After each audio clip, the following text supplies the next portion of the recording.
Čestitke, Tanja, tretji naslov kolesarke Slovenije za sezono. Vidimo te pa danes v obleki, ne v srajci pa v hlačah. Kaj je to? Ja, danes sem malo zrihtana, to je vendarle en poseben dosežek, poseben dogodek. Prijateljice in prijatelji so poskrbeli za to, da sem danes malo, da tako izgledam tudi spodobno, kot se nagradi tiče. Zadovoljna z družbo, z Idrcem, Borutom Božičem? Ja, to pa prav gotovo, na to sem pa zelo ponosna, da so skupaj z Borutom, soobčanom in tudi dobrim prijateljem, tako da super.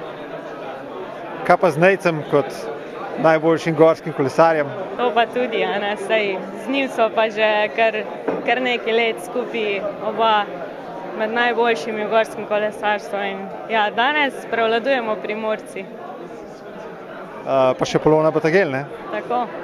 Prav v vseh disciplinah je očitno Primorska tista, ki ima najboljše.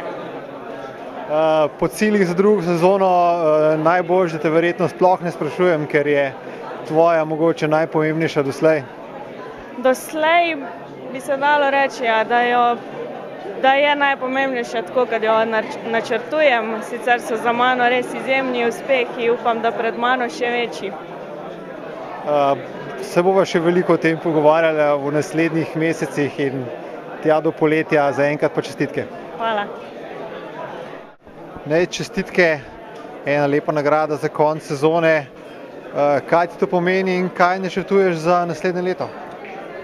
Ja, to mi pomeni ena potrditev za letošnjo sezono, da je bilo delo dobro opravljeno, kakor je bilo načrtovano po zimi. Tako bom tudi zdaj to zimo treniral, da bojo uspehi še boljši naslednje leto. In ne vem, če drugo leto prejmem spet to nagrado, pomeni spet, da sem dobro delal čez zimo in da so rezultati bili dobri. Tako da zaenkrat delamo v tej smeri in upam, da bo tudi naslednja sezona dobra. Ja, še ena nagrada je višja, kolesar leta. To pomeni, med 10 svetovnim pokalom moraš priti, pa jo imaš, ne? Ja, nekaj moram šparati tudi za 5 let naprej, no. Ne moram vse drugo leto zdaj. Hvala. Skupaj živa,